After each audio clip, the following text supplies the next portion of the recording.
Hi, I'm Luna, and this is Luna Report. A quiet woman with an old fishing rod walks into a small lake town, no crew, no flash, just her and the water. Within hours, she's being mocked, threatened, even pelted with dead fish by local men who rule the dock like kings. But then she pulls out a 6-foot bass, then a 10-foot catfish, and suddenly the kings are begging not to drown in their own shame. But who was she really, and what did she take from them when she walked away? Find out in tonight's episode of Luna Report. Back to the studio. Thank you, Luna. Back to the studio, and we begin. The lake shimmered under the afternoon sun, a ribbon of silver winding through a pine-shadowed valley. The dock was quiet, save for the occasional grunt of shifting tackle and the low drone of men's voices, grizzled locals in weathered camo vests and $400 graphite rods, their coolers already stinking with the day's catch. Then she arrived. Wearing faded jeans, a plain canvas shirt, and old hiking boots streaked with mud, she walked with a slow, unbothered stride, a wooden fishing rod slung over one shoulder. Her hair was tied back simply, her face clean, unreadable. No designer shades, no Instagram-ready cooler, just a thermos, a spool of line, and a rod that looked like it had seen more decades than most of the men on the dock. She picked a quiet spot at the far end and knelt to tie her line. That's when it began. First came the snickers. "Grandma's here to knit by the lake," someone muttered. Laughter followed. She lost, or just nostalgic for night. She cast her line without a word. A man in a Bass Pro hat elbowed his buddy. "Hey, sweetheart, that a stick from your firewood pile?" More laughter. Another chimed in. "She's probably vegan. Gonna catch and release her feelings." The insults sharpened. Words like sweetheart, crazy witch clung to her like burrs. Then came the dead fish, small, stiff, and reeking, flung from a bucket by a red-faced man in Oakley's. One thudded near her tackle box. "Oops," he said, "my aim's like her gear broken." She said nothing, but her eyes, hazel and still, tracked every word, every motion. They circled closer, offering beer like a joke, then threatening to call the sheriff for loitering. One tried to step on her rod. Another kicked her thermos into the lake. Still, nothing. She rebaited her line and cast again. Then it happened. Her rod bent. Hard. A ripple of tension swept the dock. What the hell? She pulled slowly, her arms steady. The line sliced water. The men watched, disbelief contorting their faces as a 6-foot largemouth bass burst from the surface, flipping and fighting like fury itself. She landed it in silence. No cheers. No smile. Just a clean, practiced motion. They stared, frozen. Then again, her rod twitched. She turned her wrist, set the hook. This time the water boiled. Minutes passed. The sun shifted. Then it rose, a 10-foot catfish, prehistoric and snarling, writhing on the dock like a myth brought to life. Gasps, shouts, impossible. What is she? Still, the insults didn't stop. "You got lucky." "This ain't your lake. Next time we'll make sure you don't come back." She stood, eyes scanning their twisted faces. Then she said her first words, "You think I'm done?" And she walked off the dock, the lake behind her still rippling in awe. Tomorrow would not be kind to them. By dawn, the lake was cloaked in fog. The same dock now buzzed with whispered rumors. The fishermen back early, their pride still bruised, but voices louder than ever. "She cheated. That rod had tech in it. Had two. I heard she dumped bait in overnight. Chummed the water. She's not local. She's a threat." Threat. That word hung like mist. Then, at 6:02 a.m., they heard tires crunching gravel. A black SUV rolled into the dirt lot, then another, and a third, all unmarked, all clean. Doors opened. She stepped out first. Same boots, same shirt, same old rod. But this time she wasn't alone. 6 figures followed, men and women, all silent, all calm. One carried a sleek tackle case. Another wore a jacket with a silver insignia barely visible, black pike. "Who the hell?" one of the older fishermen murmured. She walked toward the dock. The others stopped at the edge. She spoke. "This lake knows what you are. Now I want the world to know it too." She held up a laminated contract, bold letters, official fishing challenge, $1 million entry, winner takes all. The dock exploded. "Are you out of your mind?" You think we're scared of a thrift store squad? "You're not welcome here." But she remained composed. "I'm giving you a chance, one-on-one, fair waters, no tricks, winner takes all. If you lose, you give up $1 million. If you win, you get mine." The men laughed, almost relieved. She must be insane. "Deal," someone called. "Hell yeah, we're in." "You're about to learn who runs this dock." She handed out printed terms. Sign, you'll be bound, and you'll be exposed. That's when he noticed it. One of the younger men drew mid-20s, beard still patchy, squinted at the jacket of the man beside her. "Yo," he whispered, "that patch, that's Black Pike." The name rippled through the crowd. The Black Pike Fishing Club, an elite invitation-only national team. Legends in the angling world, featured on magazine covers. Champions of 3 national tournaments. Endorsed by major brands. She turned back toward the water. "She owns it," Drew said, his voice cracking. "She owns the club." Silence. The kind that crushes. Eyes shifted, mouths hung open. Then someone stammered, "What the hell is she doing here?" Her answer came as she knelt to tie her line. "Looking for someone worth recruiting." She stood, "But I didn't find anyone. Just noise." And with that, the contracts fluttered in their hands, the ink still wet, binding them to a bet they could never afford to lose. By mid-morning, the lake had drawn a crowd. Locals whispered from the tree line, peering from truck beds and folding chairs. Word had traveled faster than wildfire. The woman with the old rod was back, and she brought hell with her. Every man who signed the $1 million contract now wore a thin veil of bravado stretched over panic. Some tried to back out. One mumbled something about misreading the fine print. She shut it down. "The document's been notarized, the footage uploaded. If you break it, it goes public and legal." They were trapped. She stood at the center of the dock, like a monument carved from silence. Her rod, still scratched and unpolished, rested in her hand as naturally as breath. Behind her, her team from Black Pike said nothing, didn't smile, didn't posture. They didn't need to. Across from them, the men fumbled with rods that cost more than rent, reels polished like jewelry, baits curated like wine, but their hands shook, and for the first time, they didn't laugh. The challenge was simple. Each competitor had 1 hour, 1 rod, 1 lure, 1 fish, heaviest catch wins, loser forfeits $1 million, cash, liquidated assets, whatever it took. Drew, the youngest, cast first. The crowd watched as he reeled in a modest base. 3 pounds, maybe 4. Cheers came thinly, a hollow attempt at morale. Then it was her turn. She didn't speak, just walked to the end of the dock, her boots echoing like a warning. Her line flew with a whip of grace and silence. 30 seconds passed. Then her rod bent. Hard. The lake surface rippled as the water moved, something massive beneath it. It wasn't violent, it was heavy, slow, deliberate. When she reeled it in a 9-foot gar, scarred and ancient, the dock went silent. "That thing's been legend here," someone whispered. "No one ever landed it." She placed it down gently, weighed it, then stepped back. The scale read 41 pounds. The crowd shifted, phones came out, screens glowed. "You set us up," one man growled, sweat on his lip. "This is a hustle." "No," she said. "This is a reckoning." One by one, the men cast again. One broke his rod. One tangled his line. Another slipped and landed hard on the dock, his ego cracking louder than his back. When time was called, not a single man had beaten her weight. And not a single man looked her in the eye. She stepped forward. "Your debt is due," she said. "And I don't want excuses. I want transfers." The crowd watched in horror as she pulled out a sleek tablet. "Or," she added, "your cars go up, your homes, your dignity." And like frightened children, one by one, they opened their banking apps. By late afternoon, the dock was a war zone of shattered pride. Truck keys clinked on the wood. Wallets lay open like wounds. The silence wasn't peaceful. It was humiliating. Each man had been stripped not just of money, but of image. And worse, they knew the world was watching. Because someone, no one knew who, had started live streaming hours ago, and it had gone viral. Reddit threads exploded. Local macho fishermen lose $1 million each to mystery woman. Twitter lit up, docked and done. Instagram reels stitched her quiet catch with each man's face when they read the weight aloud. On Facebook, a woman posted, "My ex-husband's crying in his truck because a lady with a stick fished his bank account dry. Best day of my life." And on TikTok, a clip of her reeling in the 9-foot gar with the caption, "She came, she cast, she conquered." Millions were watching. Some of the men tried to reason, offering apologies, backpedaling. "Come on, we didn't mean it. We were joking. You can't really take all our stuff." But she didn't flinch. "You signed. You laughed when I didn't speak. You called me garbage. And now you want mercy?" Her voice didn't rise. It didn't need to. She turned to her team. "Gather the assets. Verify the liens." One of her team members, a quiet woman with buzzed hair and mirrored sunglasses, handed over a clipboard.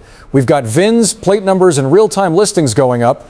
Another added, 3 of them just listed their boats on eBay. One's already been flagged as emergency sale. The men stood like statues, pale, sweating, shoulders hunched as if bracing for physical blows. Then she added one more line, all proceeds go to rebuilding abused women's shelters across the state. And the crowd cheered. It wasn't just about revenge anymore, it was justice reformed into action. She didn't take the money for herself. She gave it every cent to those who'd been silenced, like she had. Dismissed, mocked. One man fell to his knees, another sobbed in the parking lot. A third started screaming at his phone when he realized the clip of him flinging a dead fish at her had already reached 3 million views. His profile, banned. His job, already contacted. This wasn't a loss, it was annihilation. She stood at the center of it, calm as a winter lake. And tomorrow, she'd return to clean up the wreckage. The dock, once a kingdom of sweat and swagger, now reeked of desperation. Tackle boxes were abandoned. Designer rods leaned forgotten against truck bumpers, and the men formerly rulers of this water stood stripped bare, their egos dissolved into the mud. She walked past them slowly, her boots quiet against the dock. They flinched, not from her steps, but from the echoes of their own words. Get off our dock, freak. Go back to knitting.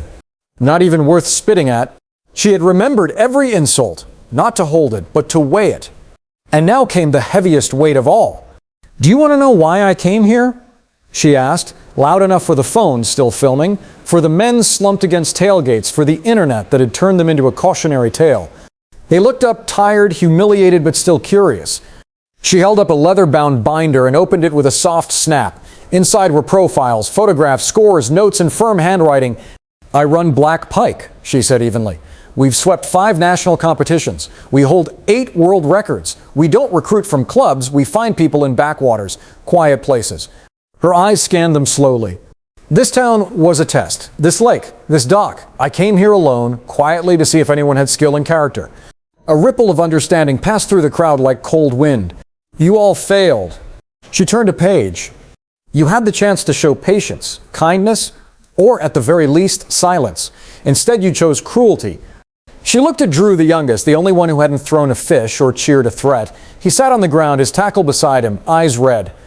Almost all of you. Drew's breath caught. She closed the binder. My club doesn't just fish. We build leaders, quiet ones, skilled ones, people who don't need to belittle others to feel strong. The crowd was quiet. Even the wind stopped moving. Because you never know who you're casting your scorn toward. She turned, walking toward her SUV, her team following. The dock was broken now, not physically, but in its soul. One of the men whispered, she came here to find one of us. And another whispered back, but all she found was proof we didn't deserve the chance. By the time she reached the edge of town, the world had already set fire to the lake's reputation. News outlets latched on. Millionaire angler exposes local fishermen in viral showdown. Elite club owner turns humiliation into $1 million fund for women's shelters. Small town, big shame. What happens when you mock the wrong woman? And the footage? It was everywhere. One clip of a man shouting, "You're not welcome here," had 10 million views by dinner. His face was blurred at first. Then users started digging. He was a loan officer. Now he was suspended. Another video of a fish splattering at her boots, followed by her pulling up the 10-foot catfish, was edited into a trending TikTok meme titled Karma's Cast. Commenters were brutal. She walked in quiet and walked out with their pride. They handed her insults, and she turned them into $1 million. They weren't fishermen, they were bullies and woaders. Then came the compilations.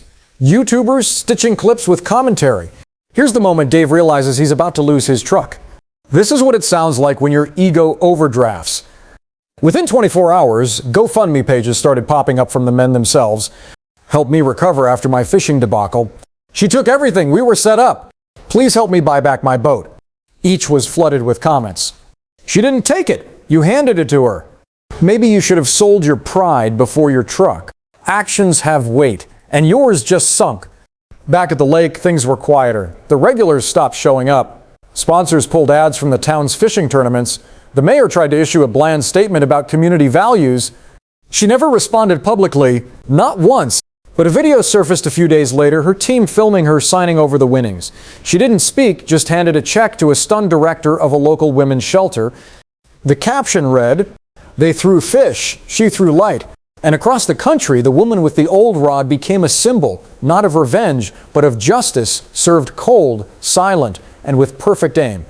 3 days after the dock defeat, the story reached national television. Primetime, evening news.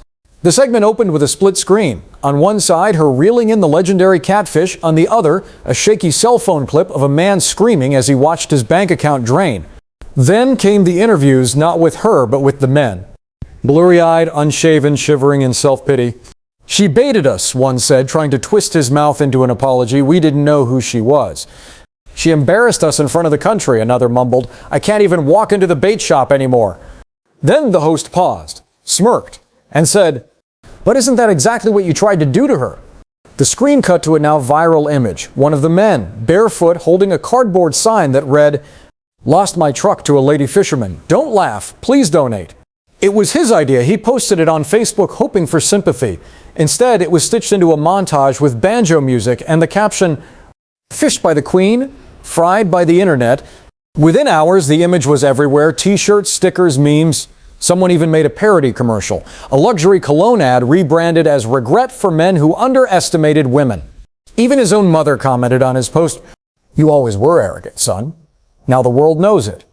Back in town, the consequences dug deeper. One man's teenage daughter refused to speak to him.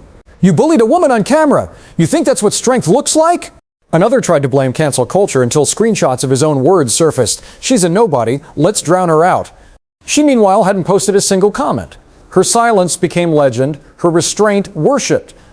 An artist in Portland painted a mural of her reeling in a fish while a crowd of men floated behind her, speech bubbles filled with insults, words she drowned with one cast. And still, she never reacted. No tweets, no interviews, just the image of her shoulders back, eyes steady, walking off that dock. The final blow came when a national outdoor gear company aired a commercial during the baseball finals. No words, just a slow shot of her catching the fish. Then black screen, one line. "Precision, patience, power, be like her." The men weren't just broke now. They were icons of disgrace. The lake town tried to move on. They repainted the bait shop, changed the signage on the dock, removed the plaque that once boasted "Home of the boldest fishermen in the Midwest." No one dared say it out loud, but the silence was thick with shame. Still, pride is a stubborn thing. Soon came the whispers. She cheated, she staged it, it was a media stunt. A town council meeting was called ostensibly to discuss dock preservation, but in truth, to rewrite the narrative. "She had an advantage," one man said, clenching his jaw. "She came here planning to embarrass us." A councilwoman nodded. "She's not even from around here. It wasn't a fair challenge." They voted to draft a formal statement denouncing unauthorized public competitions and banned all fishing events not pre-approved by the local board. But it was too late. The internet had the receipts. Clips resurfaced of them signing the contracts willingly, boasting, betting trucks, flexing gear. And the worst, a video leaked of one man, Mark Lawson, laughing while kicking her thermos into the lake. The caption read, "Still think they were the victims?" Public sympathy turned to public scorn. A news anchor laughed on live TV. "They want to act like they were ambushed? Please." They bullied her like middle schoolers on the dock, and she didn't say a word. That's power. Even sponsors distanced themselves. A major tackle brand pulled its merchandise from the town's only gear shop, citing values misalignment. Mark's wife filed for divorce. Another man's kid dropped out of their school baseball team, too many teammates mocking his father. They tried to host a reputation repair event, something lighthearted, a catch-and-release family derby. No one came. Instead, local teens showed up wearing T-shirts with her silhouette, rod slung over one shoulder, above the words, "Cast like a woman." They weren't afraid of her. They wanted to be her. And back in her quiet lodge, far from the noise, she watched the town eat its own reflection. She didn't smile.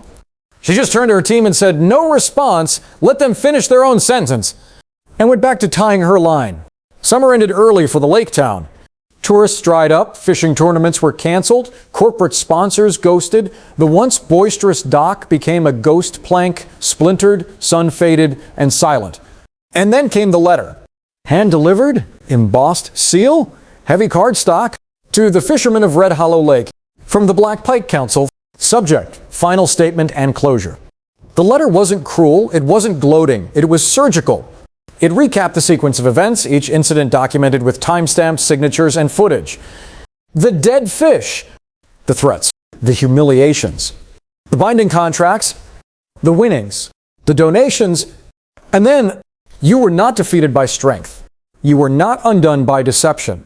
You were unmade by your own reflection. No signature, no sender's name, just the crest of black pike at the bottom and a single sentence in bold. You were the test. The men who had once swaggered through hardware stores now crossed aisles when someone looked too long. Their wives stopped defending them, their friends drifted, and one by one they began to leave. Mark Lawson was spotted selling fishing lures at a gas station 2 towns over. Drew, the only one who hadn't mocked her, was offered an interview. She had sent it quietly. A single envelope, no note, just coordinates. A dock, a rod, a test. And he passed. He now wore a black pike jacket. Not new, not polished, but earned. Back at Red Hollow, the mayor resigned. The town's website, once boasting angling capital of the Midwest, was quietly changed to nestled by the lake, a place to learn. People stopped asking what happened, because the answer was everywhere.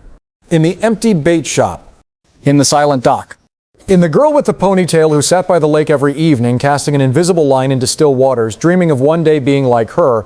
She didn't need statues, or parades, or headlines. She had left them with something better. A story they could never outrun. It had been 6 months. The lake thawed slower that year. The dock remained untouched, weathered boards graying into the water, as if the wood itself was too ashamed to be walked on. No fishing events, no competitions, no laughter. But one morning, just before spring bloomed, a quiet hum stirred the town. An unmarked van parked beside the dock. No decals, no announcements. And from it she stepped out. Same boots, same rod, same silence.